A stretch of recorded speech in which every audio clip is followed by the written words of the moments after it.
नमस्कार, आप सभी का स्वागत है बात संवाद के हमारे दूसरे एपिसोड में। जहां पिछले एपिसोड में हमने यानी आस्था, हनी और शांभवी ने मिलकर आपसे जिक्र किया था फिल्म आर्टिकल 370 के बारे में।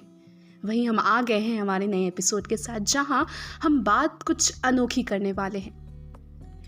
जिंदगी की भाग दौड़ में हम प्रकृति से दूर होते जा रहे हैं और इसी बात में हमने सोचा क्यों ना आज खुले आसमान के नीचे हम बैठते हैं। और जब हम वहाँ जाकर हमने बैठा तो हमने देखा कि आस्था और हनी बड़े देर से चांद को निहार रहे थे। तो मेरी जानने की इच्छा हुई कि आखिर क्या बात है कि ये बड़ी देर से इन्हें देख रहे हैं। तो आइए जानते हैं हनी से कि आखिर क्या कारण है कि वो चांद को इतनी देर से निहार रही हैं। चांद की खूबसूरती की तो बात ही अलग है। इसे शब्दों में सराहा जा सकता है क्या? इसकी जितनी तारीफ करूं कम है।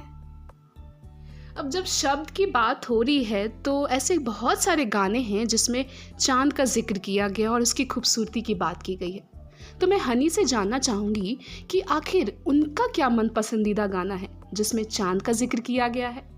जहाँ तक हम गानों की बात करते हैं तो मुझे तो चांद को देखकर बस एक ही गाना याद आता है, तुझे चांद के बहाने देखूं।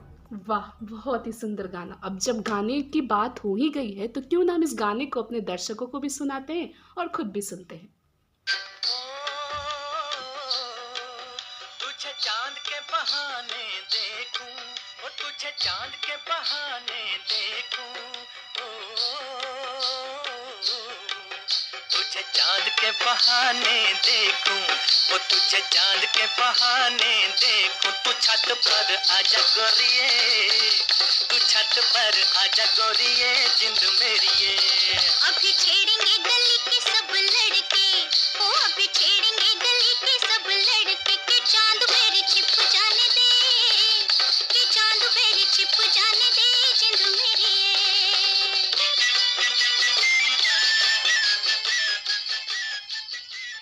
बहुत ही खूबसूरत गाना। और हम अपने दर्शकों को बता देते हैं ये गीत फिल्म नया दौर जो कि 1957 में रिलीज़ हुई थी, उस फिल्म का गाना है। और इसे गाया है आशा भोसले और मोहम्मद रफ़ी जी ने, और इस गीत को लिखा है साहिर लुधियानवी ने। अब जब हमने हनी से जान ही लिया है कि उनका मन पसंदीदा गीत है तो हम आस्था से भी जानते हैं कि आखिर उनका मन पसंदीदा गाना कौन सा है। हाँ, मन पसंदीदा गाना तो मैं बता दूंगी, पर उससे पहले मैं चांद के बारे कुछ जिक्र करना चाहती हूँ। ज़रूर बताइए। कि चांद इस बात का प्रतीक है कि हर दागदार चीज़ भी इतना खूबसूरत हो सकता है। और इसी बात पे मैं दो वाक्य अर्ज़ करना चाहूँगी कि तुम्हें तुम्हारा नाम कहकर पुकारें, तुम्हें तुम्हारा नाम कहकर पुकारे, या बस नूरे महताब कह दे। नूरे महताब मतलब चांद।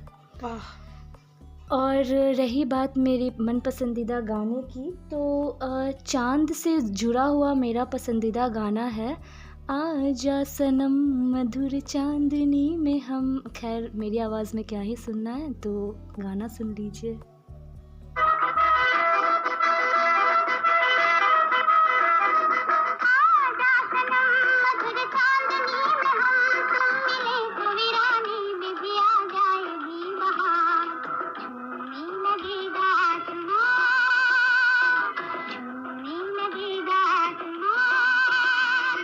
वाह, बहुत ही खूबसूरत गाना। अब जब इस गाने को हमने सुना है तो अब मैं दर्शकों से पूछना चाहूँगी कि आपने तो गाना सुन लिया, अब मैं चाहती हूँ कि आप हमें बताइएगा कमेंट सेक्शन में कि इस फिल्म का नाम क्या है और इस फिल्म को किसने लिखा है और गाया किसने है। अब जब आस्था और हनी से हमने जान लिया कि उनका पसंदीदा गाना कौन सा है, तो मैं क्यों रहूँ, मैं भी तो बता सकती हूँ ना कि मेरा मन पसंदीदा गाना कौन सा है। पर अगर आप भी चाहते हैं कि आपका मन पसंदीदा गाना हम अपने दर्शकों और बाकी दर्शकों सुनाएं, तो आप भी हमें बता सकते हैं। तो चलिए, सबसे पहले मैं अपनी बात करती हूँ आस्था और हनी के बाद। तो मेरा जो पसंदीदा गाना है वो है चौदहवीं का चांद हो, और आगे की लाइन हम आपको सुनाएंगे। चौदहवीं का चांद हो या आफताब हो, खुदा की कसम लाजवाब हो, 14वीं का चांद हो। वाह! और यही मेरा खूबसूरत और पसंदीदा गाना है। और जब इस गाने की बात करें तो ये फ़िल्म 14वीं के चाँद से ली गई है, जिसे 1960 में रिलीज़ किया गया था और म्यूज़िक दिया है रवि ने और गाने के शब्द लिखे हैं शकील बदयानी ने और इसे गाया है मोहम्मद रफ़ी ने। तो इसी तरह से हम गानों का सिलसिला चलाते रहेंगे और नए-नए एपिसोड में हम नई-नई बातों के साथ आप सभी के सामने प्रस्तुत होंगे। तो बात संवाद के साथ जुड़े रहें और तब तक हमारे नए एपिसोड के बारे में इंतज़ार करते रहें।